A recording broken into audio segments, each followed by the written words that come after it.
Entonces, pues ¿qué tal a todos? Buenas noches, bienvenidos a los que nos están viendo en vivo o los que nos van a ver después. Entonces, hoy nos tardamos un poquito por cuestiones técnicas. Vamos a iniciar. Aquí está Ricardo. ¿Qué tal, Ricardo? ¿Cómo estás? Hola, muy bien. ¿Ustedes cómo están? Muy bien también. Sí, vamos a ver si al ratito se integra Rodrigo. Mientras, pues vamos a empezar. ¿De qué vamos a hablar hoy? Bueno, el tema es sobre situaciones donde personas se tuvieron que disfrazar o hacerse pasar por otra persona para poder salir de un problema. Esto incluye casos donde mujeres se disfrazaron de hombres o hombres de mujeres. Y bueno, pues aquí estamos. Entonces, ¿cómo ves, Ricardo? ¿Quieres soltar el primero o me aviento yo? Como gustes, si quieres, déjame comenzar con un caso. Ok, adelante. Voy a hablar de un caso de una mujer, precisamente una afgana, que se llama Nadia Gulam. De hecho es escritora, y ella pues tuvo que disfrazarse de hombre. De hecho se disfrazó como su hermano para poder sobrevivir al régimen talibán. Pero pues ella se disfrazó pensando en que iba a durar, no sé, un día, una semana con ese disfraz, y terminó con 10 años. 10 años duró disfrazada. Entonces sí fue una decisión así como muy, muy compleja, porque pues, no pensó que tuviera que asumir esa postura tanto tiempo.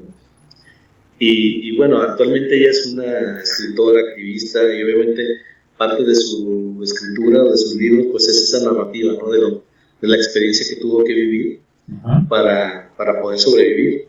Digo, ya ahorita ella tiene 36 años y bueno, cambió todo el tema, ¿no? Ya el régimen afgano ya tiene más libertad, ya no está por lo menos con esa restricción de los talibanes, pero sí en 1996 fue cuando ella tuvo que hacer ese cambio tan drástico, y bueno, pues ahí estaba la ropa de su hermano, se disfrazó,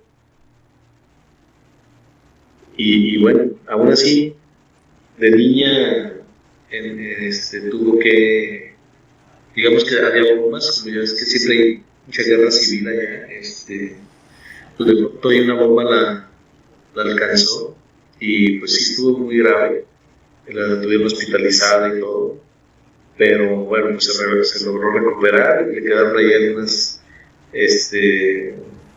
cicatrices en el rostro, en el cuerpo, sí, las secuelas, pero bueno, al final pudo sobrevivir, y pues sí, como dice ella, ¿no? Yo esperaba que durara un día o una semana, y pues terminó durando 10 años ese disfraz, y obviamente adoptó la identidad de su hermano, porque su hermano sí falleció. Él trabajaba en la calle, y pues en una de esos atentados pues falleció, y ella asumió esa identidad para poder sobrevivir, y pues obviamente lo logró de alguna manera, ¿no? Y tan así que se volvió activista. Todavía por ahí hay imágenes de ella en la actualidad, que como que se le quedó la costumbre de estar vestida como su hermano, y anda en su bicicleta vestida como hombre, pero bueno, ya reconocida, y bueno, pues ya no tiene esa necesidad, ¿no? Pero sí fue un momento muy, muy difícil para ella, porque pues las mujeres siempre han sido muy, como que las consideran ciudadanas del tercer mundo o de tercera clase, y más en ese tipo de lugares.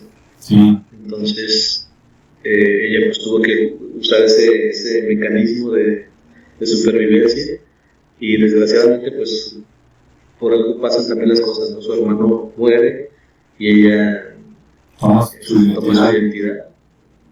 Sí, y bueno, eso le permitió vivir y recuperarse, y bueno, tan así que afortunadamente pues ya es toda una activista reconocida y escritora.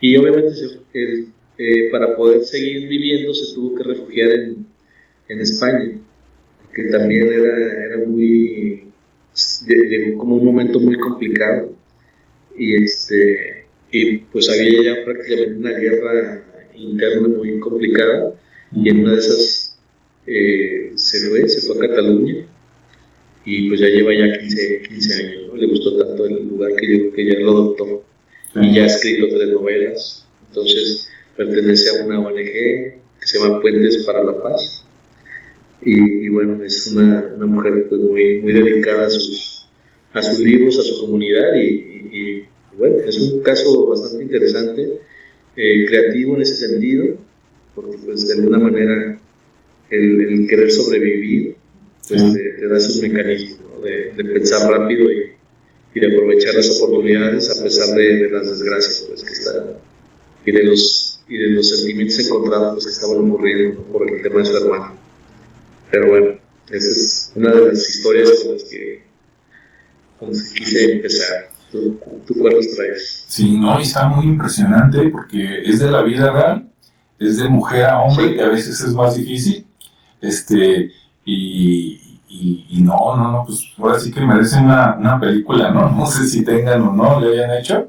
Sí, yo esperaría que sí la hicieran, por lo menos, ¿no? Porque sí, obviamente aquí es un resumen, es un breve comentario de lo que pasó. Obviamente, ahorita ella defiende mucho el tema de la mujer, busca becas para que estudien las mujeres en Afganistán. O sea, está muy enfocada en eso, pero no vive en Afganistán. O sea, sí. No, pues, ese es otro tema, ¿no? Que ella sigue en España. O por lo menos hubiera sufrido algún atentado, no sé. Digo, ya es que de repente se dan esas situaciones. No todos, afortunadamente, no toda la gente es así, pero bueno, existen. Y pues ella está buscando esa parte, ¿no? De poderlas ayudar. Y pues está padre, porque finalmente todo eso lo llevó a ese propósito, ¿no? No nada más sobrevivir o vivir en otro lugar, sino también el poder regresar, el poder contribuir y como tú dices, pues una película estaría genial porque es muy inspiradora. Sí.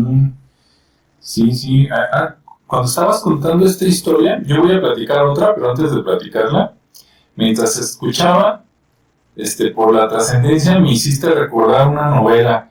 Yo creo que muchas novelas, como también muchas películas, están basadas en la vida real, aunque no te digan la leyenda de basado en una vida real, ¿no? Ahorita que está de moda, bueno, desde hace rato, ¿verdad? Desde hace varias semanas, la película, ¿no? De Sound of Freedom, que va a llegar acá el 31 de agosto.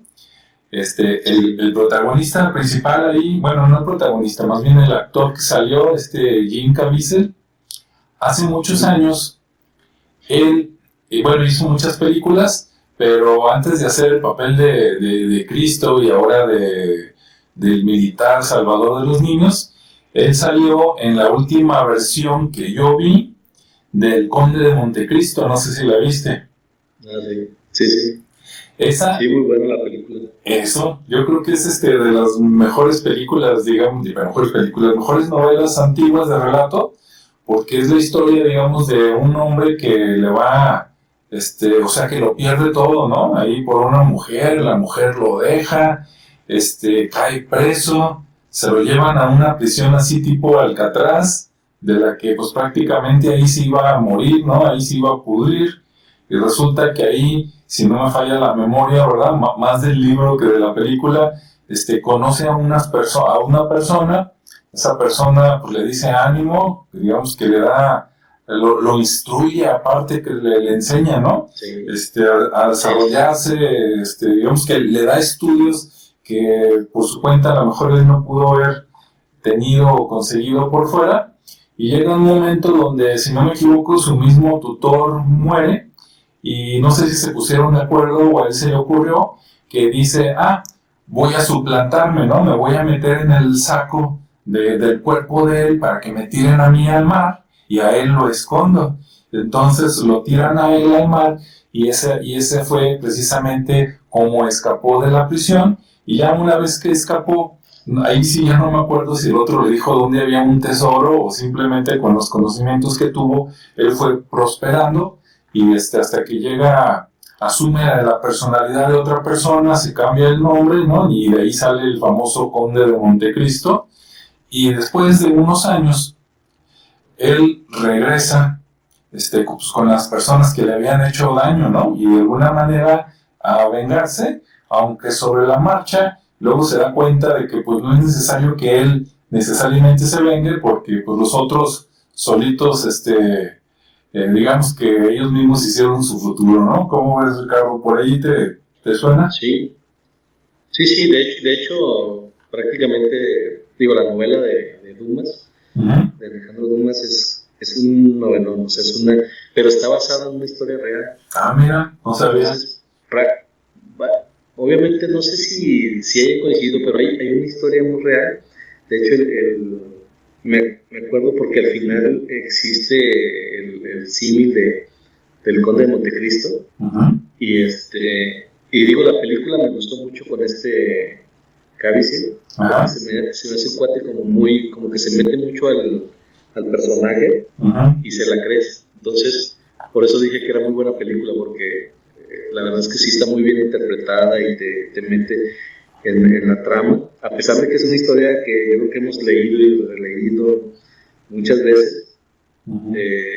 Y dices, bueno, ya una película como que no te cautiva tanto, ¿no? Porque ya conoces muy bien los detalles de la historia, pero sí te llega a cautivar, es una buena recomendación incluso. Pero el cuate que es real es un haitiano, de hecho es un haitiano, y le pasa exactamente lo mismo. Nada más que ella creo que tiene una relación con una mulata o algo así, pero bueno, por ahí luego les investigo la historia de quién es el conde de Montecristo real, pero sí es una persona que tenía mucho dinero, cayó ahí. Fortuna de conocerlo, de que lo refirmen para prepararlo pero pues nunca creyó que puede ser el destino, ¿no? Porque la idea era que se fueran los dos, no nada más uno.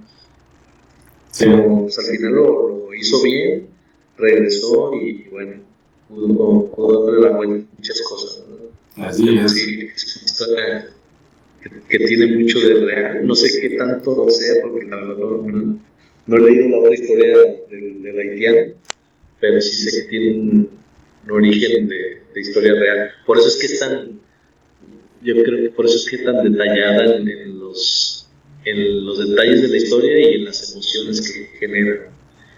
Porque ya es que las historias reales siempre traen esa riqueza, pues, de la emoción que surge pues todas las emociones sí se viven como más reales, precisamente por eso. Pero sí es una muy buena, y de hecho es un muy buen ejemplo, ¿no? Porque al final, como dices, no se vistió de algo, pero sí tuvo la sagacidad y la creatividad de decir, oye, pues aquí está la oportunidad, si no, porque voy a terminar igual que este. Sí. Y se fue, pero sí, muy bueno. Sí, se lo recomendamos a la gente. Alejandro Dumas, ¿verdad? Sí, Alejandro Dumas. Y fíjate que, por ejemplo, con Naguilá, que es la afgana, también curiosamente estaba ahorita observando una imagen de ella, y con esa explosión que tuvo, parte de su rostro obviamente se quemó, pero le dio ese aire.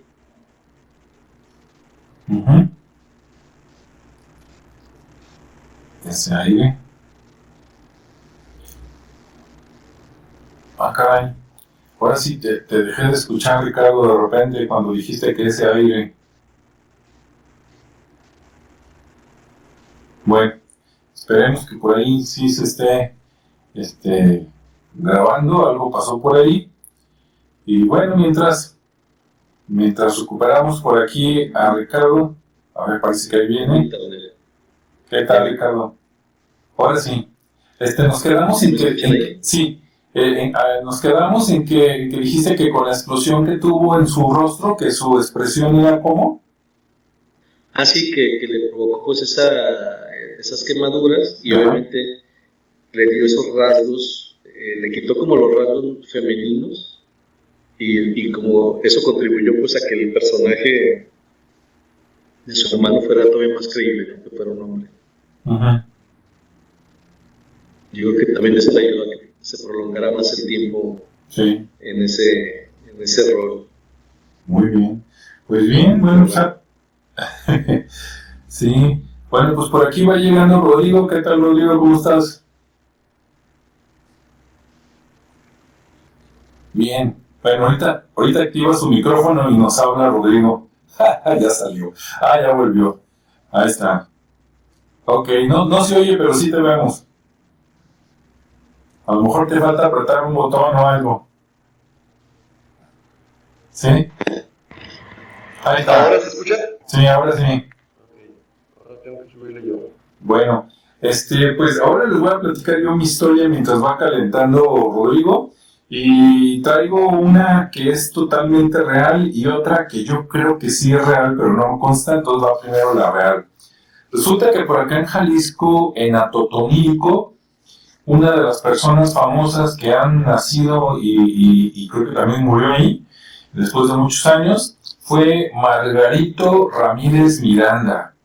¿Y qué fue de él? Bueno, él se metió a trabajar a los ferrocarriles a principios del siglo XX, creo que por ahí por 1908. Después empezó, dicen que de franelero o algo así, supongo que era pues el puesto más bajo por ahí en los ferrocarriles, me imagino que era como el del aseo, ¿no? Limpiando cosas, y a los 3 años ya era jefe de máquinas. Entonces aprendió a manejar prácticamente el tren y después se hizo de ahí de los más buenos, ¿no? Bueno, es de esas personas que fueron escalando, digamos, en la vida, como dicen por aquí, y de repente dio un salto a la política. Él fue gobernador de Quintana Roo, creo que en 2 ocasiones, y gobernador de Jalisco una vez. No traigo el dato de cuándo, pero debe de haber sido por ahí como en los años 30, 40.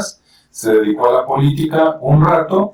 Y bueno, aquí lo interesante es que hay una versión oficial y una versión que a mí me contaron los de Atotonilco. Entonces yo le voy más a la de Atotonilco que a la oficial, pero voy a decir las dos. En la versión oficial siempre tratan de quedar bien con los héroes, ¿no? Del lado bonito, de que no te enteres ni de lo feo ni de lo,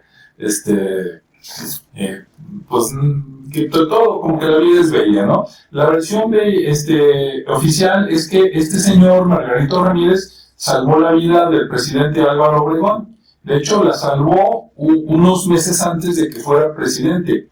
Él fue presidente, parece que de 1920 a 1924, y empezó a ser presidente en el mes de noviembre de 1920, si no me equivoco. Y resulta que en abril, o sea, antes de que fuera presidente, pero que ya andaba en la política, creo que era gobernador o de algún lado, algo así, y resulta que pues a él no le caía bien a Venustiano Carranza. Venustiano Carranza quería eliminarlo del camino porque no quería que Álvaro Obregón fuera presidente, y entonces pues lo mandó a matar, ¿no? Como muchos atentados aquí en este país de México y en otros lados. Y el atentado fue en Chilpancingo, Guerrero, el 17 de abril de 1920, y entonces resulta que lo iban a matar, y la versión oficial dice que Margarito Ramírez lo disfrazó de ferrocarrilero y lo sacó en el ferrocarril, que por cierto viene hasta el dato de que era el tren número 10, ¿no? Como que los tenían inventariados y era el tren número 10, entonces lo hizo pasar por un ferrocarrilero, por un señor digamos, el administrador de la máquina o de algún ayudante, ¿no? Y así fue como lo sacó, digamos que lo ensució un poco, etc. Lo chistoso es que Álvaro Obregón fue presidente de México, y una de las cosas que lo distinguía es que solo tenía un brazo, ¿no? Creo que el izquierdo, el derecho no sé cómo lo perdió. Si alguien lo sabe ahí que nos diga, o no sé si así nació, pero le faltaba un brazo. De hecho, acá como los mexicanos de repente no respetamos a nadie, ¿verdad? Ni a nosotros, hasta hay chistes, ¿no? Que dicen que fue el presidente que menos robó de las arcas de la nación, porque además tenía una mano en lugar de 2, como todos los demás presidentes. Y bueno, como todo el mundo sabía que solo tenía una mano, pues pienso que aunque estuviera disfrazado, tuvieron que haberlo escondido un poquito, que no se le notara que que le faltaba una mano porque era algo muy, muy obvio de ver, ¿no? Y bueno, esa es la versión oficial y sí le salvó la vida, es real. Entonces, un jalisciense, Margarito Ramírez, de Atotonilco, salvó la vida de el que meses después fue uno de los presidentes de la República Mexicana. Bueno, esa es la versión oficial. Ahora vamos a ver la versión no oficial, que yo creo que está más correcta. Esta me la platicaron ahí gente de Atotonilco y me dijeron que todo el cuento, bueno, no cuento, toda esta historia es real, pero que no lo disfrazaron de ferrocarrilero, que lo disfrazaron de mujer. Entonces lo veo más viable porque si te pones rebozo y todo es más fácil ocultar que te falta parte del brazo, y si iban buscando a un hombre, ¿verdad?, al presidente, y de repente ves por ahí una señora, ¿no?, pues agachada, a lo mejor hasta con un chamaco ahí con el rebozo y todo, pues es más fácil que digas, no, aquí no está, y que sigas buscándolo por otro lado. Pero claro, pues dices, ¿cómo? De mujer, ¿no? El casi señor presidente y todo. Pues yo creo que sí, yo creo que esa es la buena. Entonces esa es la versión de la gente de Atotonilco, que Margarito Ramírez le salvó la vida al futuro presidente de México, disfrazándolo de mujer y sacándolo de una situación de atentado a través de un tren. Pues ese es mi relato, ¿no? Ahí si tienen algún comentario, adelante, y si no, vamos a ver qué trae Rodrigo por aquí. Adelante, Rodrigo. Bueno, hoy estaba buscando porque no me sé los datos de memoria. Yo sé que había perdido el brazo en una batalla. Estaba leyendo por acá que fue precisamente una granada la que le provocó perder el brazo. Entonces, bueno, sí era el manco. Bueno, buenas noches antes que nada. Perdón, de repente las cosas se complican y llegué un poco tarde. Bien, lo primero que quiero mencionar al respecto fue que cuando plantearon el tema sonaba bien. A ver, hombres que se visten de mujeres, mujeres que se visten de hombre, para poder cumplir una función social. Y la parte que me encontré es que empiezas a entender un poquito el discurso, no la práctica, pero sí el discurso, de aquello de que la sociedad machista, ¿cómo se llama? Misógina patriarcal, ¿no? Cuando hablamos de situaciones de mujeres que se visten de hombres para poder alcanzar una cierta notoriedad, una cierta posición que la sociedad les niega por el hecho de ser mujeres. Y esto fue mantenido durante mucho tiempo. O sea, vamos de nuevo, este es el discurso feminista actual. Sin embargo, esto ya se superó, ya no es una situación que se esté viviendo al 100% ahora, pero antes era lo normal. Digo, en las sociedades de las grandes culturas, básicamente era una situación donde el hombre tenía un papel que hacer y la mujer tenía un trabajo para limpiar. Perdón que lo diga así lo dice Mafalda o Quino en voz de Mafalda, ¿no? La cuestión en este caso es que es mucho más fácil encontrar ejemplos de mujeres que cumplieron papeles de hombre, usurpando pongo entre comillas la situación, las funciones. Y una de las más antiguas que pude encontrar fue la reina Hatshepsut de Egipto. Bien, no sé si recuerdas más o menos la situación, pero cuando los faraones morían, normalmente el primogénito tomaba el lugar del faraón, se convertía en el faraón y por lo tanto era investido y tomaba decisiones, pero muchas veces la muerte se presentaba cuando el heredero era apenas un infante, era un niño. Y entonces ahí se tomaba la decisión de que las diferentes personas que aconsejaban al faraón siguieran tomando las decisiones, o que la esposa designara, porque digo, cuando se le investiga como faraón también se le casaba, normalmente con una mujer mayor, o sea, normalmente con la antigua esposa del faraón, ¿sí? Entonces, pues, ella era la que mandaba, o en algunos casos era la madre del faraón que todavía estaba cuidando y tutelando a su niño, a su infante, era la que tomaba las decisiones. Este último caso es el caso de la reina Hatshepsut, donde la sociedad egipcia, tradicionalista, patriarcal, utilizando la palabra correcta, pues no permitía que las mujeres tomaran este tipo de posiciones sociales, pero como era una mujer y una familia que estaba muy bien asentada en el poder, ella logró mantener el orden, el control y quedarse en el puesto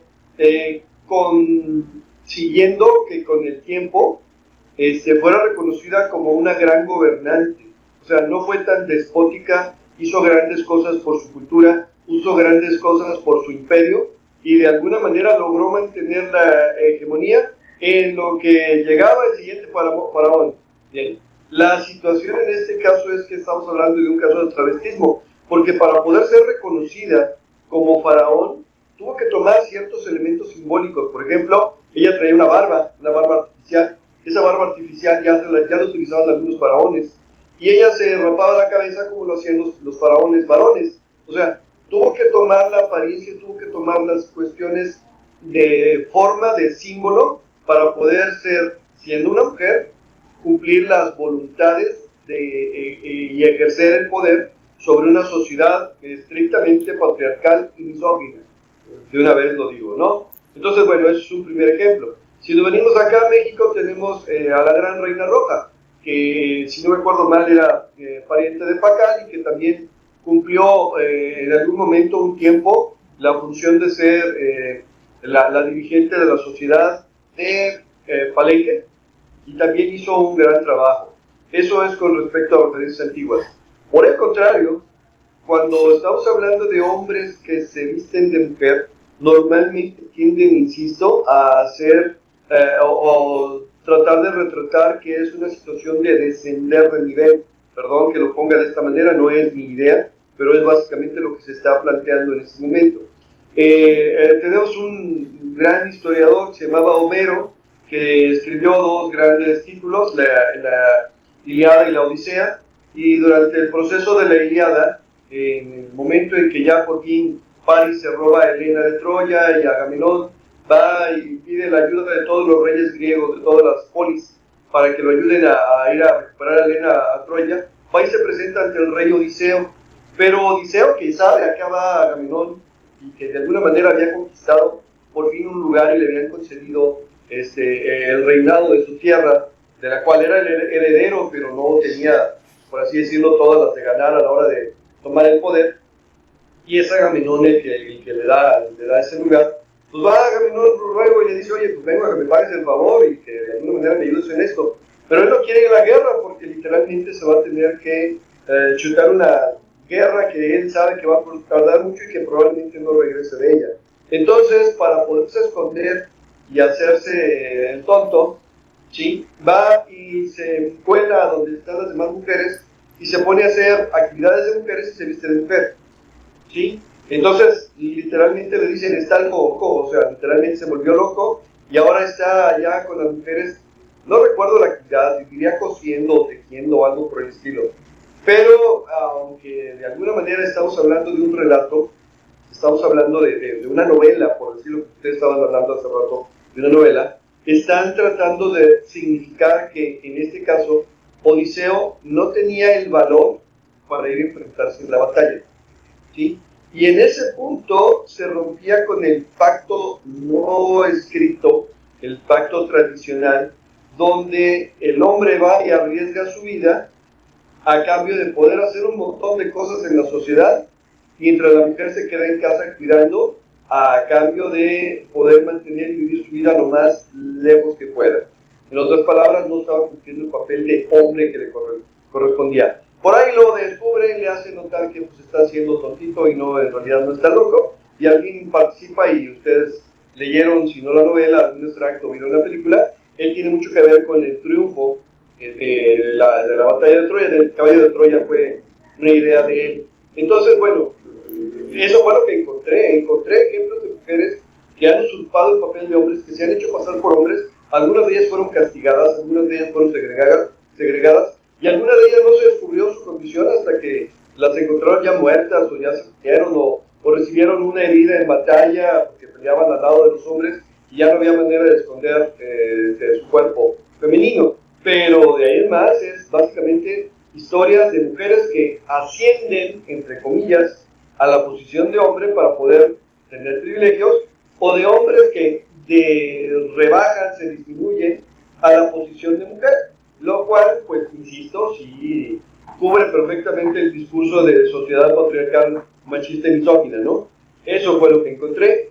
como primer ejemplo quise poner a Hatshepsut y luego a la reina roja de los mayas. Tengo otros ejemplos por aquí, me espero pues a otra vuelta. Muy bien, muchas gracias, adelante. Y bueno, para los que viven por acá en México también, me acordé con lo que estaba mencionando Rodrigo, si no quiere usted buscar ejemplos tan lejos aquí en Jalisco, ¿verdad? Pues tan fácil como cuando llegaron los españoles acá al Nuevo Mundo, a tierras jaliscienses, pues ahí estaba Zihualpili y Zapotzingo, ¿no? Reina poderosa del reino de Tonayan o Tonalá, como principal de la mera petatera, ¿no? En pocas palabras. Y ya para los que les tocó la edad adulta en los años 80 y muy poquito de los 90, pues busquen en internet a la poderosa Margaret Thatcher y van a encontrar una vida muy interesante. Ok, para Rodrigo y más Ricardo, ¿qué nos tienes? Viene la otra. Ahí está. Sí. Muy bien. Pues mira, voy a contar dos así rápidas. Una muy breve, que es la que ocurrió en el Titanic.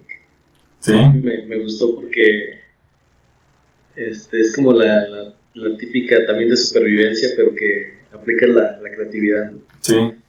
Y esto ocurre pues en el tiempo de que el Titanic va a inaugurar, sí, pues obviamente también que va a hundirse, ¿no? Y bueno, por ahí está, pues había, no es una persona de abolengo ni nada, es alguien más que se metió ahí, compró su pasaje y logró ir, no es como el de la película tampoco. Sí. Pero sí, es una persona que al final cuando empieza a ocurrir la desgracia, es un ruso que se apellida Gruzchik, que es lo único que se sabe. Pues obviamente lo primero que él trata es de salvarse, ¿no? Pero el grito de hombres y mujeres primero, digo niños y mujeres primero, ya me estoy refiriendo a los hombres. Entonces él inmediatamente pues se queda congelado porque dice, sí, pues es que a qué hora me va a tocar y voy a alcanzar, ¿no? Entonces lo que pasa, pues corre a través del barco, busca el primer camarote disponible, para su suerte era de una mujer, se avienta toda la ropa que puede de mujer, sale vestido de mujer y para su suerte él fue dando el pase de abordaje hacia las lanchitas que estaban ahí a un lado, pues le dice, pase señora por aquí.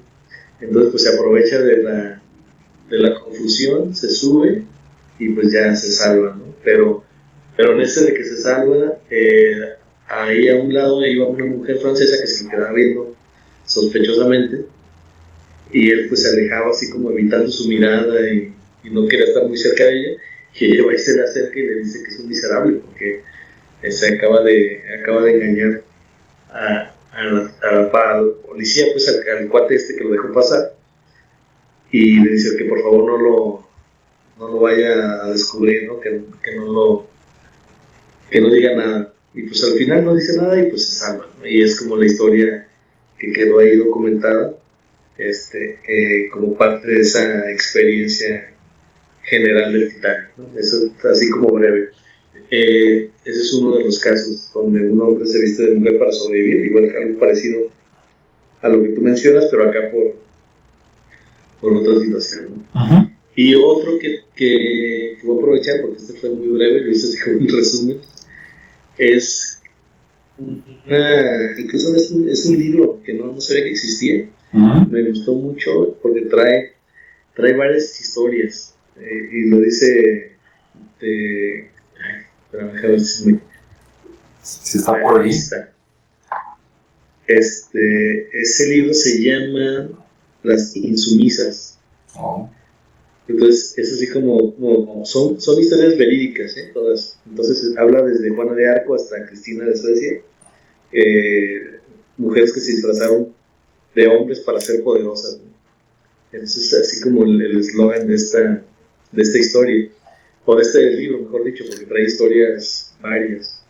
Entonces ahí hay una historia que se me hizo muy interesante, porque dice que es el origen del travestismo, aunque no propiamente se da por querer ser ese género o utilizarlo de esa manera, sino más bien por la necesidad, ¿no?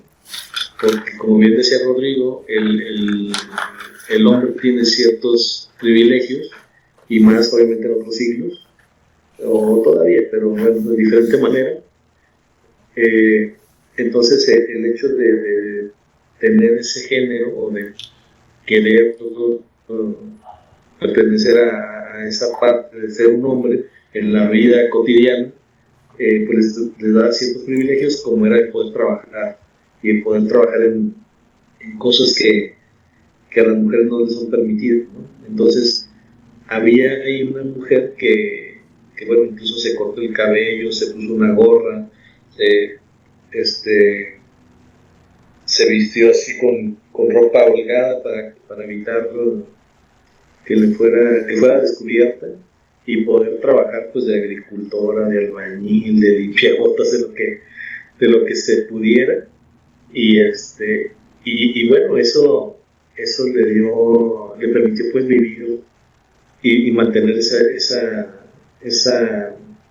postura de hombre, ¿no? El traje de hombre, de estar, porque al final de cuentas pues sobrevive de esa manera, o sea, y es algo que mantiene durante mucho tiempo, a pesar de que en algún momento tuvo sus hijos, pero sí sobrevivió de esa forma, ¿no? Entonces, te digo, ese libro de Las Insumisas tiene muchas historias que se me hicieron muy interesantes. Menciona algunos casos como Leonora de Fidelio, de Beethoven, en una de sus obras, o la Dorotea del Quijote. Entonces, que no tiene mucha, digo, habrá que ver cómo la plantea la autora, pero que sí se me hizo muy interesante que hay ese tipo de historias, ¿no? Y muchas buscando ese poder o buscando ser parte de ese privilegio que en esos siglos pues era el ser hombre, ¿no? El tener acceso a cierto estatus, a ciertas actividades.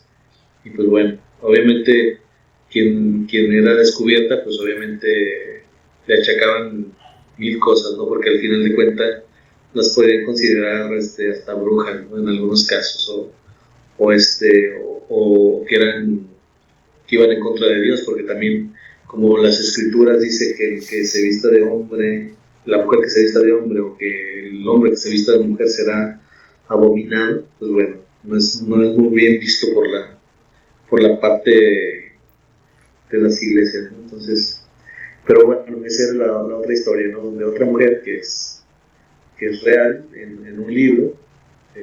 No encontré el nombre de esa persona, pero vienen, resumen pequeños fragmentos de las historias y están bastante interesantes. Entonces, bueno, pues ahí están dos ejemplos rápidos de hechos reales, que cada uno en su contexto les permitió sobrevivir o vivir como ellos querían. Muy bien, muy interesante. Bueno, pues ahí voy con mi última contribución. Esta está sacada primero de mis recuerdos allá de mi adolescencia. En los años 80, no recuerdo si leyendo algún cuentito por ahí que ni siquiera recuerdo de qué editorial, o a lo mejor leyéndolo en la revista Duda que se editaba en aquellos tiempos. Recuerdo haber leído el caso de la papisa Juana, ¿no? Un caso muy interesante. Algunos van a decir que es un cuento, que es una leyenda nada más, otros van a decir que es cierto, pero por ahí investigando en internet dicen que hasta principios del siglo XV, o sea, cuando Cristóbal Colón llegó a América, parece que todavía lo daban por un hecho, ¿no? Y cuentan que por ahí, en algún año entre 1857 y 1882, hubo una papisa. Dicen, ¿cómo que la papisa? Bueno, pues si ahorita con Benedicto, el dirigente de la Iglesia Católica, es el Papa, yo creo que sería la mama, pero como se oye chistoso, pues era la papisa Juana, ¿no? Y cuentan que su historia, ya después, hay muchas películas, pueden buscar también en YouTube, andan ahí gratis, y hay unas películas muy interesantes que resulta que en aquel tiempo pues hubo una mujer, ¿verdad?, que no quería la vida, digamos, típica de mujer, entonces quería aprender del mundo, se hizo maestra, le fue muy bien, se cortó el cabello, se hizo pasar por hombre para poder seguir estudiando, porque si las mujeres nada más, como antes en México, ¿no? Incluso cuando mi abuelo, que falleció por ahí en los años 90, y también mi abuela, platicaban, ¿no?, que a principios del siglo XX decían, no, la mujer nada más estudia hasta la primaria o cuando mucho la secundaria, porque después se va a casar y la va a gozar otro, ¿no? Eran las ideas de aquellos tiempos. Entonces, ya los hombres sí los dejaban estudiar alguna carrera. Pues antes, hace siglos, pues parece que estaban más o menos en las mismas, por allá por Roma. Y entonces esta chica, para seguir estudiando, se hizo pasar por hombre y después pudo entrar a la iglesia, ¿no?, al clero, porque una de las maneras de seguir estudiando si no tenías dinero era siendo parte de la iglesia, de los sacerdotes. Y entonces se metió, se hizo pasar por un sacerdote, se puso de nombre Juan, supuestamente. Incluso creo que Juan de Inglaterra decía que era, y así pudo seguir, se hizo traductora, ¿no?, del latín a otros idiomas, y le fue muy bien, y entonces fue escalando, llegó a obispo, y de repente por ahí en una oportunidad, pues hubo votación, y resulta que la hicieron papa, los demás sin saber que era mujer. Eso sí, tenía supuestamente un amante, esposo, compañero, como usted quiera llamarle, que creo que también era obispo, cardenal o algo así, que después ellos pues tuvieron sus encuentros, ¿verdad?, normales de hombre y mujer, y cuenta la historia que en una peregrinación se descubrió que era mujer porque la peregrinación pues dio a luz a un niño, ¿no? Estaba embarazada, ella pensó que todavía la libraba, se fue a peregrinar, resulta que no, salió el niño y ahí es como se dieron cuenta. Ya, si usted quiere creer o no, póngase a investigar en internet, está muy interesante. Hay 3 posibles finales para esta historia leyenda, a mí me gusta más el tercero. El número 1 es que cuando se dieron cuenta que pues salió el niño, dijeron, ¿cómo? ¿No? ¿Cómo que no es hombre, es mujer? Y que entonces murió apedreada. Eso me suena como al Islam, como a esas otras religiones, ¿no?, donde la vida es todavía más dura para las mujeres. Entonces me cuesta creer que haya sido el final real, pero quién sabe, ¿no? En una de esas tal vez, aunque si ese fue el final de ella, no dicen qué pasó con el niño. ¿Sí? Entonces ahí queda la gran duda, ¿y qué pasó con el chamaco? Bueno, segunda versión. La segunda versión es que murió en la peregrinación por el parto, por perder la sangre y todo eso, y que también el niño murió, ¿no?, por no poder haberlo atendido, digamos, oportunamente, entonces los dos mueren. Bueno, puede ser, este final está muy de película, ¿no?, del siglo XX. El tercero, que es el que a mí me gusta más, es que, pues sí, tuvo al bebé en la peregrinación, se dieron cuenta que era mujer, pero la atendieron, le salvaron el niño, la quitaron de papa, se recluyó en un convento, hizo vida de conventa así ya de perfil bajo, ahí se quedó, pero lo interesante es que su hijo se salva. Y su hijo, años después, suponemos que motivado por ella misma, por la papisa Juana, estudia, se hace un hombre estudioso y llega a ser obispo todavía. Y siendo obispo, él entierra a su madre, que pues ya era anciana para esas fechas, ¿no? Entonces se me hace una historia de, ¿cómo se puede decir?, pues de gente que se quiere superar, ¿no? Entonces yo le voy más a esta última, ¿verdad?, porque me gusta más. Las otras se me hacen así muy sin chiste, ¿no? Pero bueno, ahí está. Y pues listo. Rodrigo, ¿qué nos tienes para el cierre? Bueno, si tú mencionas a la papisa que en teoría no existió, pero se dice que sí existió, o sea, hay muchas dudas respecto a ello. Se menciona de esta mujer, de Juana, que después de ella, uno de los requisitos para poder ser papa es que el deán, el encargado ahí del proceso de la elección del papa, tiene que comprobar que la persona que podría ser designada tenga testículos.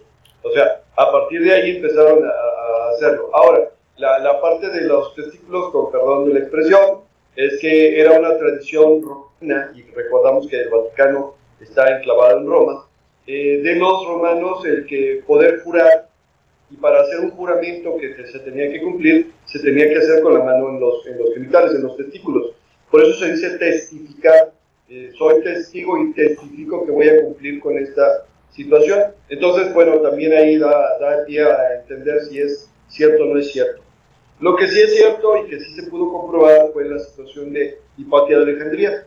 Hipatia de Alejandría, un poquito anterior a esta situación, estamos hablando del año 350, 360 por ahí, y ella era una mujer noble de la sociedad de Alejandría en Egipto, del tiempo donde los romanos ya habían conquistado y que de alguna manera Alejandro Magno por ahí estaba haciendo de las suyas en otros lados, y cuando el cristianismo empezaba a prosperar en esta zona de Egipto.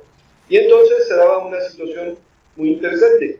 Estaban las escuelas neoplatónicas que enseñaban ciencia, que enseñaban artes, que enseñaban a pensar, y estaba el cristianismo que de alguna manera ya empezaba a tomar ciertas características de dejar que la gente no pensara, no razonara, o sea, ya la parte fanática que de alguna manera se estaba haciendo presente.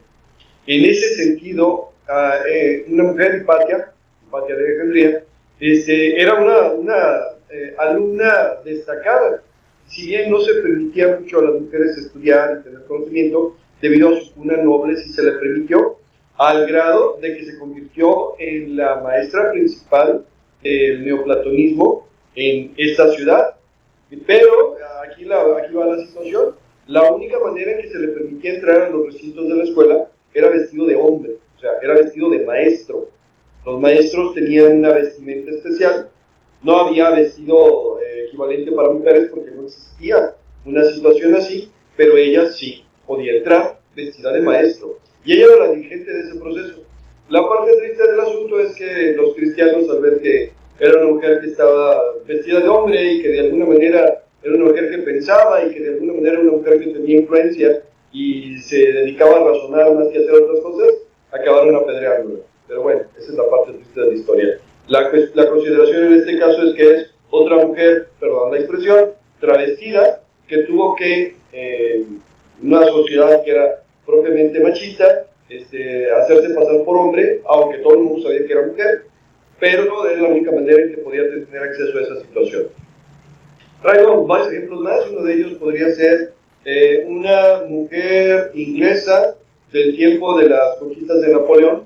Se llamaba Margaret Ann Bulkley, no más que no me sé los nombres de memoria, y ella era una mujer que de alguna manera trató de entrar a la facultad de medicina, pero en ese entonces pues no entraban a la facultad de medicina las mujeres. Entonces se hace pasar por hombre y consigue entrar a la facultad de medicina pensando que era hombre, y consigue conseguir trabajo en el ejército británico, y consigue convertirse en primer oficial de medicina para el ejército británico. Ayudó a los enfermos y heridos de la batalla de Waterloo, donde Inglaterra dominó y le ganó a Napoleón, y murió, y todo el mundo pensaba que era hombre, y resulta que cuando le estaban haciendo la autopsia, oh sorpresa, no era hombre, era mujer. O sea, ella sí vivió la vida como hombre, literal, para poder ejercer una actividad que ella tenía.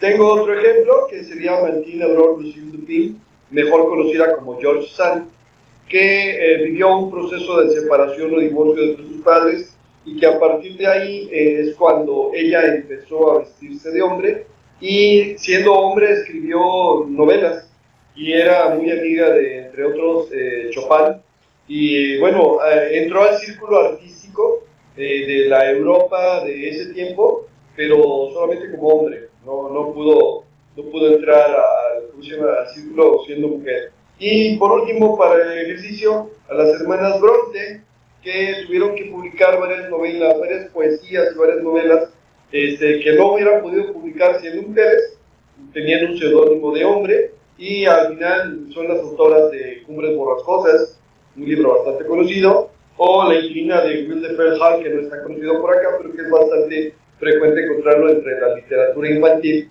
o adolescente de Inglaterra. Entonces, pues así como ejemplos tenemos bastantes. La cuestión en este caso es que, vamos de nuevo, hay algunas mujeres que lo hacen con la intención de poder tener acceso a condiciones de vida que no podrían tener de otra manera, lo cual está bien.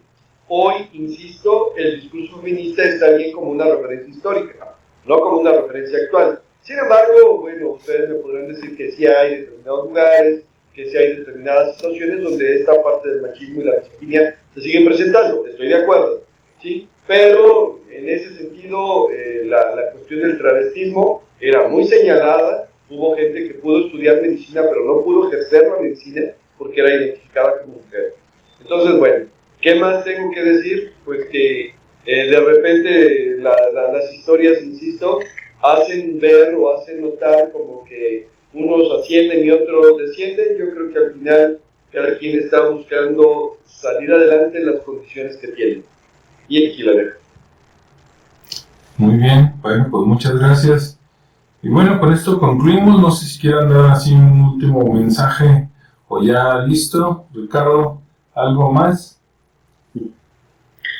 Pues bueno, digo, sigue habiendo más casos muy parecidos como los que mencionaba Rodrigo, casi de todo tipo, ¿no? De los que quisieron escribir, los que de una jazzista que por ahí también se vivió toda su vida como hombre y fue muy exitosa, hizo su banda de jazz.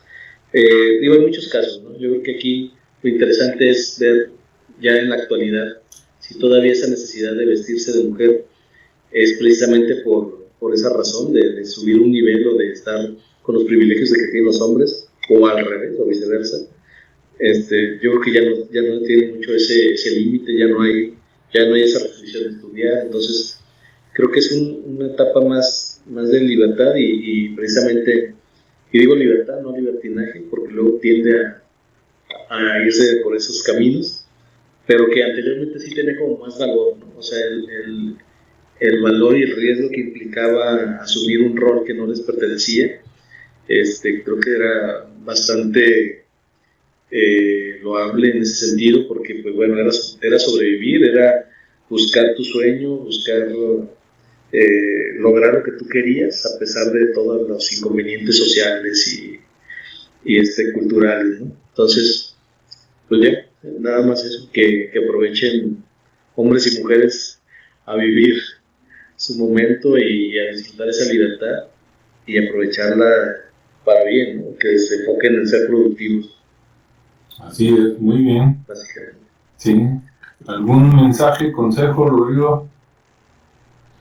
Híjole, no quisiera decir nada porque podría caer en la situación del discurso ideológico, pero estoy de acuerdo con Ricardo. Si en ese momento ya no es importante el que te vistas de hombre, de mujer, de rana o de cualquier otra cosa para que tus acciones hablen por ti, pues qué importa. No hay necesidad de hacer la señalización de decir lo consiguió un hombre, lo consiguió una mujer. Vamos cambiándole por lo consiguió la humanidad, ¿no? En el aspecto positivo, y tristemente también mucho tiene que ver con el aspecto negativo de la humanidad, pero básicamente los discursos ideológicos tienden a divididos nos tienen y divididos nos están, ¿cómo se llama?, minando y consumiendo. Mejor vamos uniéndonos en la idea de decir, a ver, no es un logro de un hombre, no es el logro de una mujer, es el logro de la humanidad. Por lo menos es mi opinión. Muy bien, muchas gracias. Y bueno, pues, retomando eso, ¿no? Que si es él o es ella, pues yo, igual eso es lo de menos. Yo creo que lo importante es de que, pues todos tienen que buscar su superación y que a lo mejor cuando se cierra una puerta, si no se abre otra, pues ahí está la ventana, ¿no? Entonces, si no sale por un lado, sale por otro. Pero de que sale, y si no hacemos chimenea o escarbamos un pozo para salir a otro lado o ver qué hacemos, ¿no? Entonces, sí, pues sean felices, cuídense, tengan buen día, mañana, tarde o noche. Esperemos les haya gustado los temas y nos vemos y escuchamos en el siguiente. Hasta luego.